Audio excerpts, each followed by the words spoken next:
Okay, we are on to essay number 5. I called this Tech Promises Control, Grief Reminds Us We Never Had It. Lately, I've been thinking about this time last year, and I thought it was appropriate to return to some reflections that I've already made in a different space about ceremony language model and bring them into Substack. I wrote a short reflection on an episode of the Tail and the Tongue podcast called Getting Along with Discomfort. It was a beautiful conversation, and as I said, it was published on the process pages of the ceremony website. That's where I was first collecting sort of process notes about the making of the language model before I started building my digital garden and this Substack place. I've been thinking a lot about that episode and that time in late July, early August, as, like I said, we come up to a year that's passed. Yeah, that podcast was first shared with me by a really good friend and brilliant writer, Zoe Amani Sharp. And then another close friend during that time sent me a poem by Mary Oliver. Again, another really close friend, curator, brilliant writer, Melina Savedi-Mayer. And I wanted to start this reflection with reading some of that poem, just the end of it. It's called In Blackwater Woods. Every year, everything I've ever learned in my lifetime leads back to this, the fires and the black river of loss, whose other side is salvation, whose meaning none of us will ever know. To live in this world, you must be able to do 3 things. To love what is mortal, to hold it against your bones knowing your own life depends on it, and when the time comes to let it go, to let it go. So loss has come into my life in all kinds of ways. It's been really sudden at times. In second year university, my Jito had a brain aneurysm, and, he was really a father figure to me. And losing him really suddenly was my first real experience of loss, and knowing that it can happen sort of at any moment, at any time, and take someone who you were having a regular conversation with the day before away from you forever was just so disorienting, for lack of better words. And another sudden loss, which was what happened this time last year, was my cousin dying by suicide. And those moments where things just are taken from you, among other things, just I think ground you really, really quickly, with mixed emotions, I would say, and one being disbelief. The reality you've known is changed forever, and there was nothing prompting you to wrap your head around it before it happened.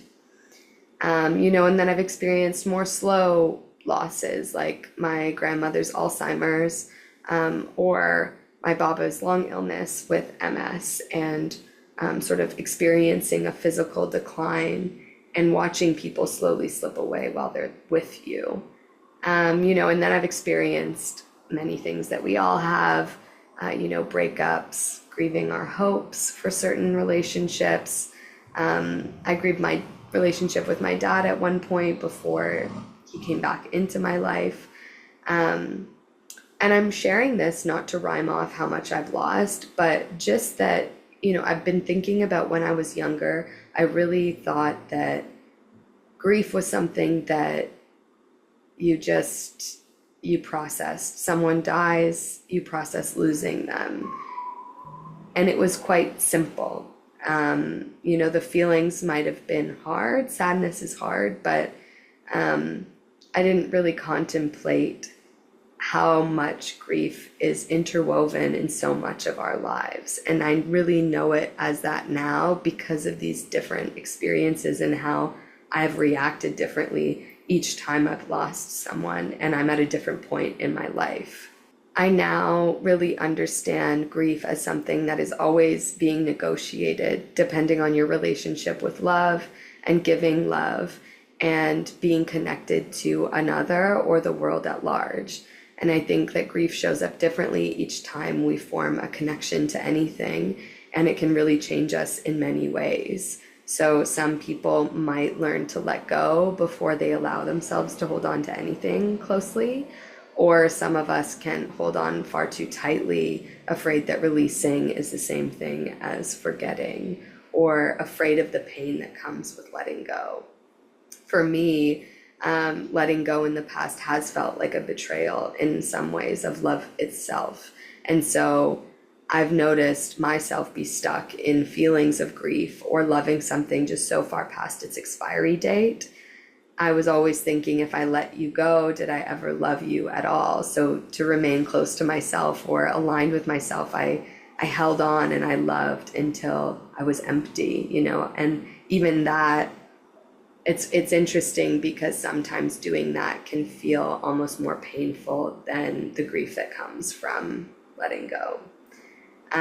But those are things that I don't really ask myself anymore. Like, if I let you go, did I love you? Like, I know relationships and our experience of life to be much more fluid than that. Loss really isn't something that I fight as much or I fear. It's really, like I said, something I recognize as part of loving. I think it's kind of inevitable if we want to be connected to others and to the world around us.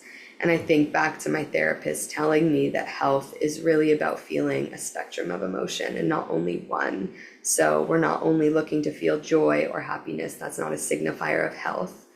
Pain and grief are not signs of a broken life or an unhealthy life. If anything, I think they're evidence of a deeply lived one and evidence of feeling genuinely connected to something or someone or a group of people. It's through vulnerability and coming to accept this unknowing, which can be really uncomfortable when you think about it too long, but it's through that we really are connected to each other. And to acknowledge this discomfort and to acknowledge grief means to kind of acknowledge also in a way that most of our relationships are unstable to a certain degree. And I think that is something that can be really unsettling, but is the reality of life. So to quote the podcast, far from being a stable place, discomfort is a situation that arises, that morphs, and that never quite goes away. These reflections on discomfort have stayed with me because I think they really mirror a truth. Grief and discomfort aren't flaws in the system. I don't think they are the system. They are the full spectrum of the system if we want to be in an honest one. And this changing of emotions and our feelings really remind us that we're alive and we have the ability to connect with one another and care and experience in turn the pain that comes with losing something that you care about. I've been really thinking about these lessons and thinking about grief and discomfort and how they're connected with my thoughts about technology and why I really care about creating this exercise with an imperfect language model and a focus on building some sort of curriculum of imperfect conversation that relies on reflection and participation. Because I think at first glance, you're like, what does grief and our technological landscape or our digital culture have to do with each other? But I think that both of them really ask us to confront uncertainty and to sit with the unknown. But I think it's really important that we see the different ways in which both of grief and a digital landscape ask us to do that. From my understanding, the difference is that grief doesn't promise us an outcome, and this is why it's so difficult to surrender to the process of it. It asks us to really surrender, whereas technology is asking to let go of control to accept an outcome quicker. Technology promises us answers, speed, automation, and clarity. It encourages us to trade in our vulnerability for convenience, and it rushes us past feelings that we'd rather avoid. And I think the danger with this is that we think that practicing technology, that we can compartmentalize where we practice this.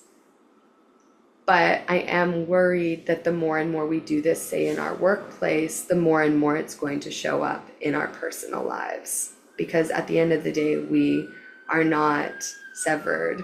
We are not in an episode of Severance. We carry ourselves in and out of these spaces, and the lines blur. When I think about tools like AI, I worry that we've begun trusting outputs without really understanding them, rewarding performance over understanding the practice of how we get there, and not realizing what we might be losing by skipping over all those steps in between.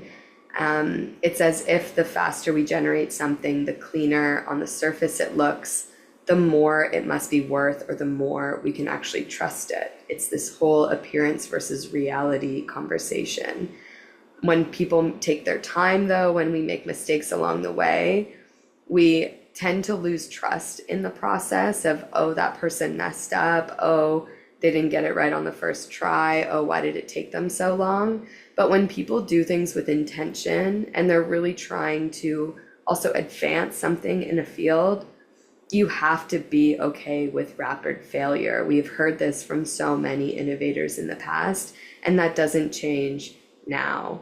Again, if we want to erase any sort of failure or mistakes or slowing down of the process, we're committing to living in the past in a way, because we'll be stuck with the same innovations that we've gotten because of the failures of people in the past. So if we ourselves aren't willing to put ourselves on the line in the same way that they have, then we've kind of submitted to stopping here and not advancing any further.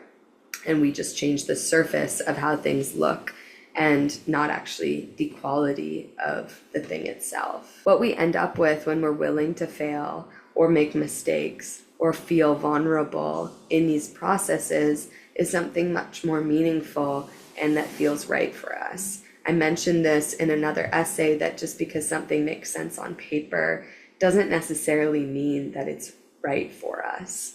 And I think that that's also something we need to hold close as we move forward and as we're evaluating solutions that are tech generated or answers that are tech generated. They might make sense, but what do they feel like? Are they capturing the complexity of the situation, or what are they missing? What gaps are they not addressing? I really don't want to live in a world that only values one feeling, and I don't want to learn to live in a world where it's only okay to grieve in one way or love in the same way every single day. That's just not mirroring what it's like to be a human. It might make things more efficient, but it will likely feel terrible, I think, and more terrible than pain or grief. Like I said, just because something hurts doesn't mean that it's a bad thing or an unhealthy thing. It's just a representation of coming to care about what we connect with in our lives. I want to live in an unpredictable world where our imperfections can be learned from and where our imperfections actually might be loved as they are, which is, again, sometimes this radical idea that we don't always have to be optimizing to be lovable. In fact, we never have to be optimizing to be lovable. We're innately deserving of love. And though we might not be entitled to everyone's time or love, it is something that I don't think relies on performance to generate. Another quote from The Tail and the Tongue: in a reality that puts work at the center of our lives, projects can be an opportunity to try out forms of temporary togetherness. So to me, the ceremony language model is a place where we can try out a form of connecting using technology. Again, none of this is to say that technology or language models are bad, but it's the intention with which we come to them and how much we're willing to participate and savor and preserve of our own qualities. Or we might end up grieving ourselves as we know it, which would be the ultimate grief, I think, because it's also so unnecessary. To me, creating space for this kind of world that centers togetherness can really start with storytelling, can start with conversations, can start with our lived experiences to connect us. So reflecting on our own lives, sharing what has happened to us, how a piece of information can be interpreted so many different ways based on what we've all experienced, and how that is actually rich and joyful and what makes life worth living, as opposed to us erasing our experiences to come up with the same sentence of communication, of thought.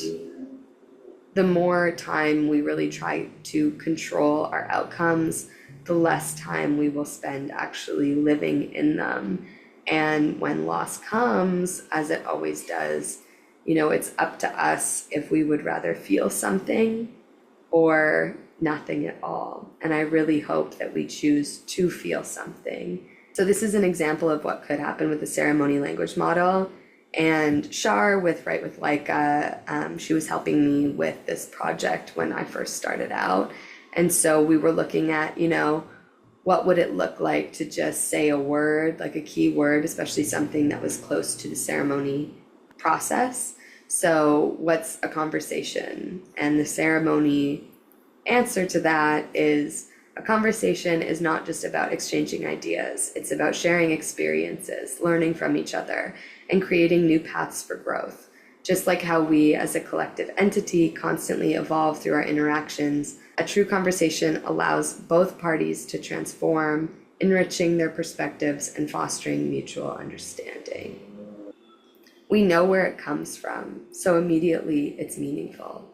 It's like someone who you've known for such a long time telling you that they love you versus someone you just met telling you that they love you. The sentence is exactly the same, and the meaning takes on such a difference. So I really want to emphasize that when we know where material comes from, and why it's important to know the process. So exposing that black box, like you can go to the ceremony website and read any of those long form conversations and understand where these answers are coming from. It's not so much that it's more or less right of an answer than a general ChatGPT answer, but it's more meaningful. And so if we want a life of meaning, then I think we have to connect to the process and surrender in that messiness, not to get to where we want to be, but to be connected along the way. Because ultimately, something that grief has taught me and in how I live my life is that we only have this moment. So what will we do with it? And how does that change our accountability of how we show up today? And how does it change what we do let go of and what we love, like Mary Oliver had called to our attention? With that, I will end this, and I will see you again for essay number 6.